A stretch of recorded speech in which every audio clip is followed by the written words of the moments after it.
5, 4, 3, 2, 1. This is Deducter bringing you set 2 of CJ versus KT Rolster, day 2 of the Pro League playoffs. And now we have Horang2, who is the Protoss player at the 7 o'clock position, against Action, who is the Zerg player at the 1 o'clock position. There we see Horang2 there, concentrating. Not the most intense look on his face. Action, though, is looking pretty focused there, I have to say. So this should be an interesting game on the map. Circuit Breakers, CJ taking an early lead. Hydra utterly destroying Tempest there, poor fool. He was certainly no Tempest. When you give yourself a name like that, you either have to know your Shakespearean plays or actually be a force of nature. Maybe that is what Tempest is. He knows his Shakespearean plays, but he is certainly no force of nature. That I can tell. And now we see interesting pylon in the main here. So the 2 gateway opening coming out here from Horang2. That is less usual, although it has been occurring somewhat more commonly of late. Jangby was particularly fond of doing this in the games I've seen him play recently. Well, by recently I mean like a month ago, so I guess it's not that recent anymore. They are in cross-map positions, by the way, so no scouting advantage for either player, since neither player is scouting cross-map. You almost never send the Overlord cross-map. Anyway, we have a pool going down here. Looks like a 12 pool, I was going to say, or possibly the pool morph when the Overlord was hatched. That seems about right. Not quite a super aggressive opening coming out here from Action. Many Zerg players go for the overpool these days into double expansion. But hopefully for Action and for KT's prospects, that Action scouts out that this is a 2 gateway opening. There could be quite a few Zealots knocking at his door if he is not careful. The thing about the Zealots, of course, is that they are quite slow. So I don't think the Zerg player is usually in any sort of real danger of a rush, unless they are just completely blind and 6 Zealots turn out at the front when they have 4 Zerglings. There's little chance of the Zealots being successful, because by the time Zealots get over to the base, the Zerg player can have more than enough defenses to deal with this. However, getting Zealots will force the Zerg players to get more Zerglings instead of economy. Furthermore, Zealots are much more handy than cannon, certainly. A mobile defense can be effective. You can still get your expansion reasonably quickly as the Protoss player.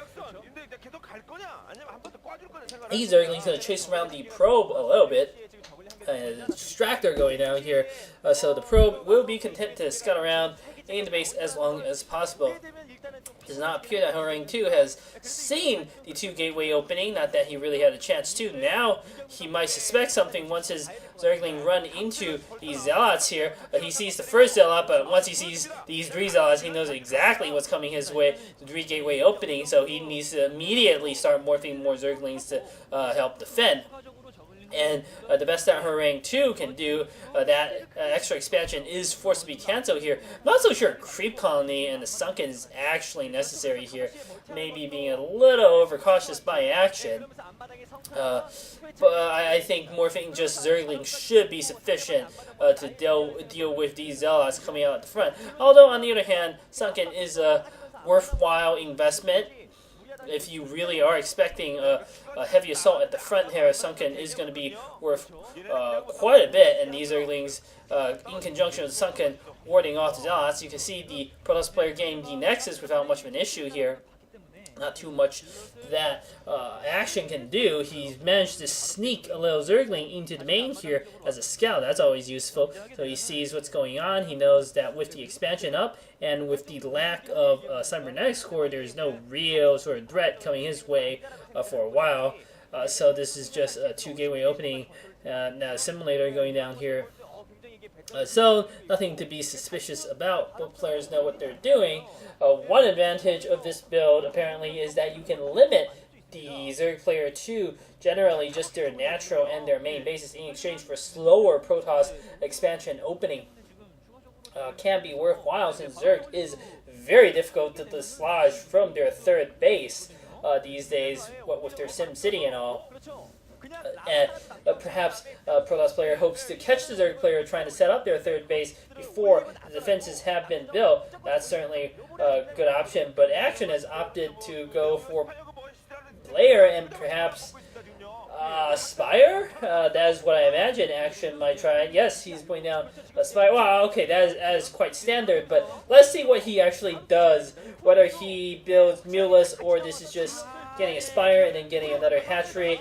These Zerglings with speed going to come in. Quite a few Zerglings, I have to say. A lot more Zerglings than I thought he had. This caught Horang2 by surprise. It caught me by surprise that there are so many Zerglings at the front here. Zealots fighting very well on the ramp. A lot more reinforcement Zerglings coming. Zerglings managed to pick off quite a few probes there. Without a cannon, Zerglings truly are very devastating. We have Zealot here in the main. Going to get picked off by these Zerglings. Zerglings still harassing. Effectively stopping mining and killing more than enough probes to have made this little attack worthwhile. There are only 5 probes at the natural at this point.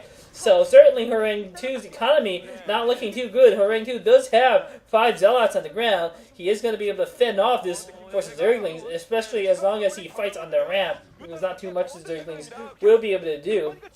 There are now 7 Zealots. I feel with this, it is going to be sufficient to ward off these Zerglings. Zerglings might be wise to actually try to pick off the Forge. That's probably what I felt Action should have tried to do a bit more. If he can kill the Forge and then get the Mulus in, that will be GG. Big battle here at the natural. Managed to isolate 2 Zealots there, picking one off, heavily damaging the second. Yet more Zealots separated from their brethren here. A big battle. Zealots finally reuniting. Some forces are forced to be kept there on the ramp. And the Zealots taking heavy damage. Cannon getting picked off there. Warping Cannon, I think it was cancelled. Surely it was cancelled. And these are certainly very irritating.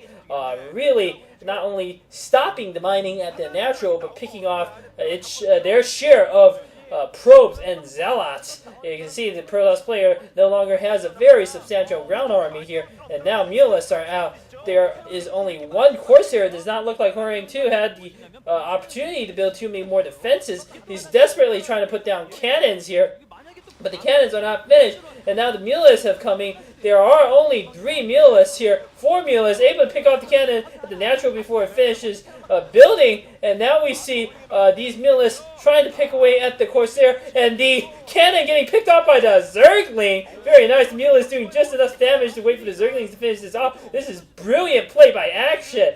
I have to say, absolutely astonishing play in terms of his micro this entire game. But with the Zergling attack and now with the Mulus attack, he might stand to split the Mulus just a tad more against these Corsairs. I guess at this point, Horang2 is just buying time with what units he can until he can get some cannons around his main. He needs to do this to survive. But Action has essentially taken the game at this point. He's not even really bothering to micro his Mulus. He's just picking off units as they come out. There are Scourge out here to deal with the Corsair. And there are even more cannons being morphed at the front. Corsair goes down, cannon going down. GG coming from Horang2. Great game by Action. KT evening the series up. Horang2 not looking too pleased with himself there. Going on to the next game.